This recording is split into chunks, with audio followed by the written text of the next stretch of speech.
Es una dicha, mis queridos hermanos, encontrarme de nuevo con ustedes en su programa Conociendo Nuestra Fe a través del canal Jesús TV. Y ahora para compartir algo que en mi corazón está muy arraigado. Dentro de algunos días se va a celebrar una de las fiestas marianas del mes de mayo.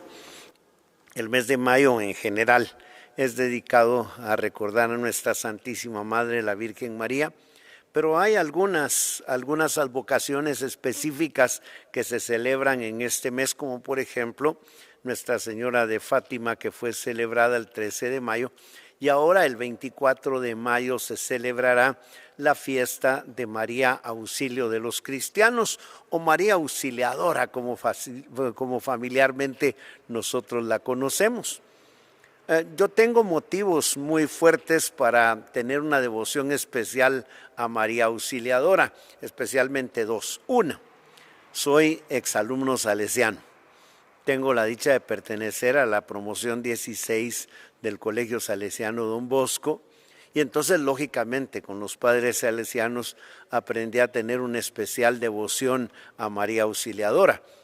En el mes de mayo se celebra todo el mes en honor a la Santísima Virgen, y en cada una de los grados del Colegio Don Bosco teníamos un día asignado del mes de mayo para una celebración especial.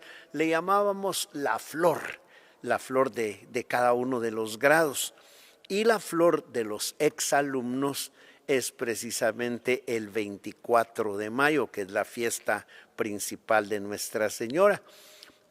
De manera pues que para mí recordar a Nuestra Señora, la Virgen María Auxiliadora, es pues volver a aquellos días preciosos de mi juventud, cuando en el colegio pues la celebrábamos con tanta alegría y con tanto gozo. Pero además hay otra circunstancia. Resulta que desde 1976, a raíz del terremoto, yo vivo en la parroquia San Vicente de Paúl, en la colonia Betania, en la zona 7 de la ciudad capital de Guatemala. Y resulta que la gente que pobló ese lugar, la colonia Betania, fue llevada allí a mediados del siglo pasado por el doctor Juan José Arévalo, cuando se construyó la ciudad de los deportes, y ahí donde está ahora el estadio Doroteo Guamuch Flores y todas las instalaciones de la que las abuelas le decían la ciudad olímpica, porque ahí se realizaron los Juegos Centroamericanos y del Caribe. Quienes habitaban todo ese lugar fueron trasladados a la colonia Betania, y ellos pertenecían a la parroquia de María Auxiliadora en el barrio de La Palmita, en la zona 5. De manera que cuando se trasladaron allá, se llevaron, por supuesto, la devoción de María Auxiliadora, y allá donde yo vivo, el 24 de mayo es el día de María Auxiliadora, y ese día pues sale la procesión y tenemos una fiesta muy importante. Así es que le envío un saludo a través de este programa. Por un lado a mis compañeros exalumnos del Colegio Salesiano Don Bosco, especialmente a los de la promoción 16 a la que pertenezco, y también a todos mis hermanos y vecinos de allá de la parroquia San Vicente de Paúl, de la colonia Betania y sus alrededores, que es donde vivo desde hace muchísimos años. Pero es que fíjense ustedes que esta devoción a la Santísima Virgen como auxilio de los cristianos tiene una historia apasionante. Los primeros en invocarla con ese título de auxilio de los cristianos fueron los primeros padres de la iglesia, y ya en el año entre 345 y el 350, San Juan Crisóstomo, uno de los padres de la iglesia, la invocaba con estas palabras: auxilio potentísimo, fuerte y eficaz de los que siguen a Cristo. Es decir, es desde el siglo IV cuando se comienza a invocar a la Santísima Virgen como auxilio o auxiliadora de los cristianos. Esta devoción se mantiene, esta invocación, y llega a la época del Papa Pío V. Allá por el siglo XVI se dieron 3 acontecimientos importantes que cambiaron, por decirlo así, el curso de la historia. Uno de ellos fue el descubrimiento de América, el otro fue, tristemente, la Reforma Protestante del siglo XVI, y el otro fue el final, podríamos decir, del enfrentamiento entre los moros y los cristianos. Los moros, llamados así por su color moreno, habían tenido el dominio de Europa, y allá por 1571 se va a dar una batalla decisiva que va a decidir de alguna manera la suerte de Europa, pero no solo la suerte de Europa. Como recién había sido el descubrimiento de América, quien tuviera el dominio político en Europa iba a tener también el dominio en todas las colonias del nuevo continente. De manera que podríamos decir de alguna manera que en esta batalla se iba a jugar el destino del mundo.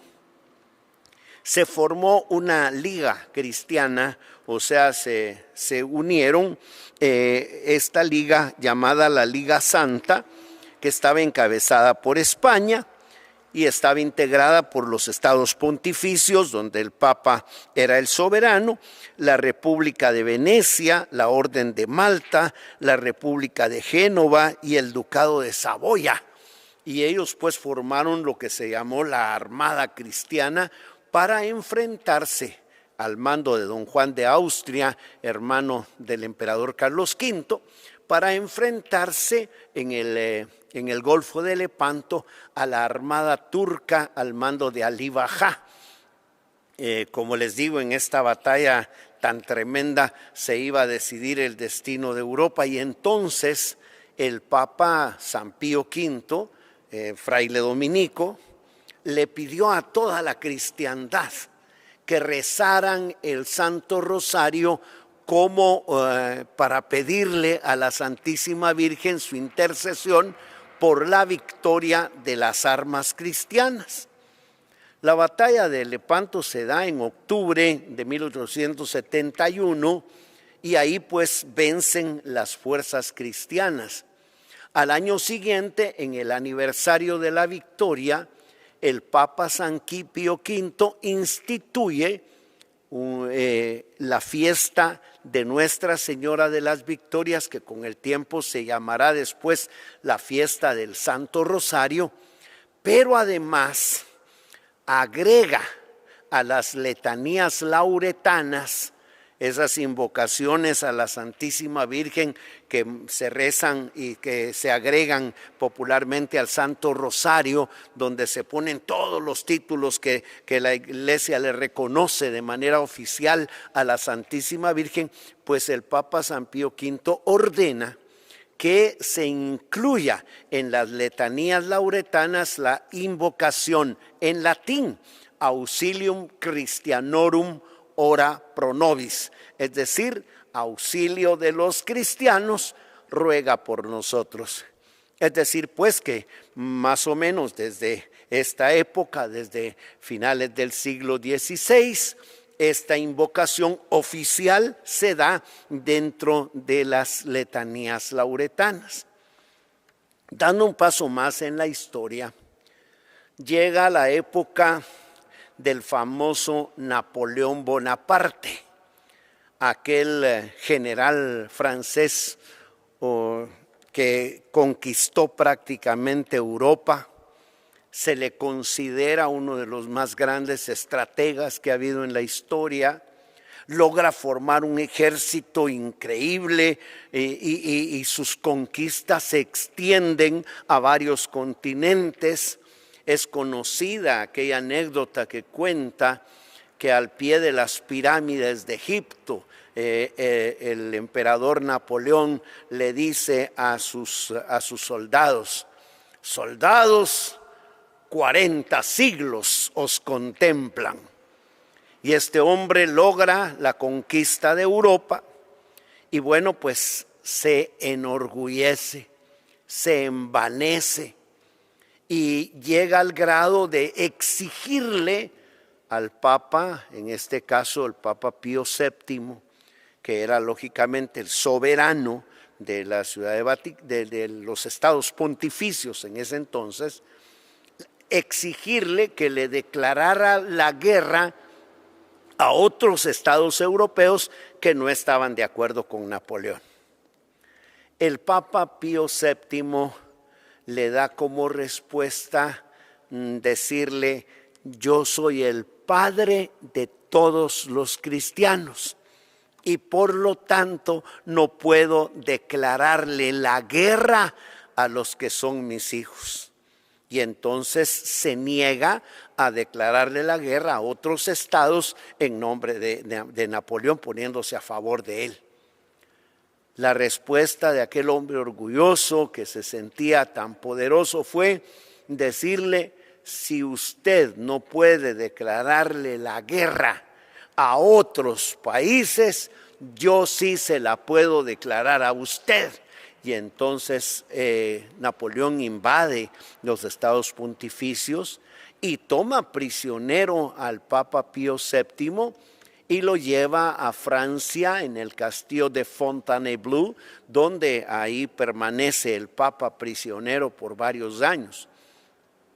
En su prisión y en su angustia, el Papa Pío VII le pide a toda la cristiandad que invoquen a la Santísima Virgen para pedir su liberación y les pide que lo hagan con la invocación: auxilio de los cristianos, ruega por nosotros, que ya había introducido antes el Papa San Pío V.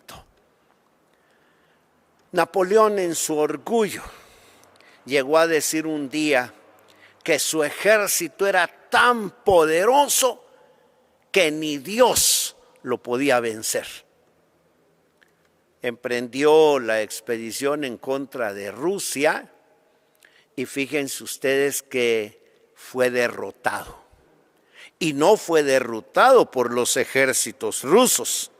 No es que el ejército ruso haya vencido a Napoleón. Lo que ocurrió fue que el invierno se adelantó ese año, en 1812. Se adelantó ese año el invierno y fue tan crudo que cuentan que los soldados franceses veían caerse de sus manos los fusiles, porque era tal el frío que se les entumecían las manos y las armas se les caían. Y tuvo que emprender entonces Napoleón la retirada y fue vencido. Y resulta que fue llevado al mismo castillo de Fontainebleau. Y ahí donde tuvo prisionero al Papa Pío VII, ahí tuvo que firmar su abdicación, su renuncia para ser llevado prisionero, primero a la isla de Elba y después de un efímero regreso a la isla de Santa Elena, donde años después murió. El Papa Pío VII regresó a Roma y regresó precisamente el 24 de mayo de 1814. Lógicamente fue recibido triunfalmente en Roma, había logrado pues su libertad. Y en agradecimiento a Nuestra Señora por haberlo liberado, el Papa Pío VII instituyó para el 24 de mayo la fiesta de María Auxilio de los cristianos. Por eso es pues que el 24 de mayo es el día de la fiesta de María Auxiliadora. Pero hay un santo especial que tiene mucho que ver en esto. Contemporáneo del Papa Pío VII es precisamente San Juan Bosco, un niño que nace allá en Italia, en el Vecchio. hijo de mamá Margarita, una santa mujer que también ya está en camino a los altares. Y resulta que San Juan Bosco desde muy niño empieza a sentir una vocación especial por la Santísima Virgen, una vocación especial sobre todo a favor de la juventud. Y resulta que mamá Margarita, como una buena mujer cristiana, ha enseñado a sus hijos a rezar. Una de las devociones más antiguas de las que se tiene memoria es la devoción conocida como el Ángelus. Es una devoción que surge precisamente en los primeros siglos, allá en la iglesia primitiva, mientras los frailes en los conventos recitaban la liturgia de las horas, en las calles cuando sonaban las campanas llamando a la oración, el pueblo pues rezaba esta oración del Ángelus recordando la encarnación del Hijo de Dios, y lo hacían por supuesto cuando se iban a empezar las faenas a las 6 de la mañana, a la hora del amanecer.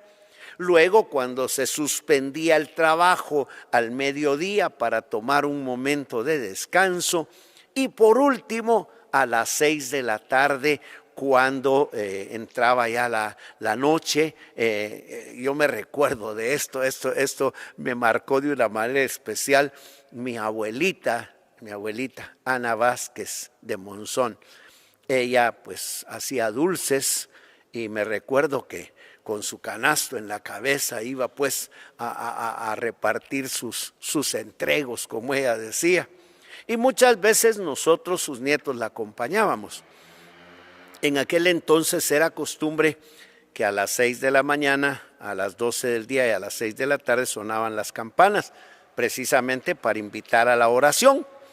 Y mi abuelita, donde estuviera, no importaba si estaba en la calle, no importaba si estaba en el mercado, donde estuviera, era oyendo las campanas y nos decía, son las 12. Bajaba su canasto al suelo y nos empezaba a rezar. El ángel del Señor anunció a María. Y nosotros teníamos que contestarle, ¿verdad? Y concibió por obra del Espíritu Santo. Pues bien, esta devoción de rezar el Ángelus, mamá Margarita se la enseñó a San Juan Bosco. Más adelante, un día que San Juan Bosco tuvo un sueño en la que veía que le entregaban una manada de lobos para que él los convirtiera en corderos. Y él le preguntó al que le había dado los lobos para que los pastoreara, le dice, ¿y tú quién eres? Y aquel le responde, soy el hijo de aquella a la que tu madre te ha enseñado a saludar 3 veces al día. Es decir, San Juan Bosco, desde niño, gracias a su Santa Madre, empezó a tener una devoción especial por Nuestra Señora. Más adelante se hace sacerdote y pues en ese tiempo se da este episodio que les contaba de la liberación de Pío VII de la prisión de Fontainebleau, y entonces empieza a propagarse la devoción a María Auxiliadora, a María Auxilio de los cristianos. San Juan Bosco toma como suya esta devoción y empieza a enseñársela a sus alumnos, a sus bichirini, como él les decía, a sus niños, a sus jóvenes, a los que él educaba, y empieza a enseñarles a tener una devoción especial a la Santísima Virgen en la advocación de María Auxiliadora. Uno de esos alumnos de don Bosco, Santo Domingo Sabio, el día de su primera comunión, consagra su vida a María Auxiliadora, pidiéndole que lo ayude a antes morir que pecar. Por eso en todas las instituciones salesianas es lógico que haya una devoción especial a la Santísima Virgen. San Juan Bosco es un santo muy especial. Yo he dicho alguna vez que San Juan Bosco debía ser el patrón de los deudores, porque era un hombre emprendedor, pero que siempre confiaba en la divina providencia. Es decir, era alguien que era capaz de emprender muchas cosas hasta sin tener los menores recursos. Él se confiaba en la divina providencia y en la intercesión de María Auxiliadora. Hay una anécdota que a mí me conmueve, porque resulta que una vez lo mandó a llamar el alcalde de Turín y le dijo que cómo se sostenía. Y San Juan Bosco le dijo, pues con la divina providencia. Y el alcalde de Turín le dijo, ¿y qué es eso de la divina providencia? Y entonces San Juan Bosco le contestó al conde de Cavour, señor, le dijo, fíjese que hoy me vine sin dinero y necesito para regresarme. Si usted me regala unas 15 liras para poderme regresar, usted va a ser la divina providencia. Así era de ingenioso él para conseguir lo que necesitaba. Y un día se le ocurrió la peregrina idea de levantarle un templo a María Auxiliadora en Turín. Empezó esa obra prácticamente sin un centavo. Empezó esa obra sin nada, pero eso sí, con una fe grande, con una fe tremenda, y precisamente en esa basílica, porque ahora es una basílica de María Auxiliadora, se guardan las reliquias de San Juan Bosco, porque él logró levantar prácticamente de la nada ese monumento de fe a nuestra Santísima Madre, donde por cierto fue ordenado como sacerdote nuestro recordado compañero de promoción, Monseñor Oscar Julio Bian Morales. Así es que esa es la razón por la que yo tengo una devoción muy especial y muy cercana con nuestra Santísima Madre, sobre todo esta que es una de las preciosas advocaciones con las que se le venera, no solo en Guatemala, sino en el mundo entero. La Santísima Virgen siempre se ha distinguido por su preocupación por sus hijos. Ahí están las apariciones que ha tenido en los momentos más difíciles de la humanidad, para venirnos a recordar el mensaje de hacer lo que Jesús nos diga, para recomendarnos la oración, sobre todo el Santo Rosario. En este momento, pues igual estamos librando batallas. Estamos librando una batalla contra una pandemia. Se están librando batallas por la guerra en diferentes lugares del mundo. Y de alguna manera en nuestros propios hogares estamos librando batallas en contra del mal que nos invade. Este es el momento en que clamemos con todo nuestro corazón a María Santísima como auxilio de los cristianos para pedirle que ruegue por nosotros. Y yo estoy absolutamente seguro que si con devoción nosotros imploramos el auxilio de Nuestra Señora, ella no se va a quedar indiferente, nos va a ayudar y nos va a proteger como ya lo ha hecho muchas veces para ayudarnos a salir de nuestras situaciones de problema, de nuestras situaciones de dolor, de nuestras situaciones de angustia. Así es que con todo nuestro corazón le pedimos a la Santísima Virgen como auxilio de los cristianos que ruegue por nosotros en estas horas que estamos viviendo de tanto problema. Dulce Madre, no te alejes, tu vista de mí no apartes, ven conmigo a todas partes y solo nunca me dejes. Y ya que me quieres tanto como verdadera Madre, haz que nos bendiga el Padre, el Hijo y el Espíritu Santo. Amén. Santa María, auxilio de los cristianos, ruega por nosotros.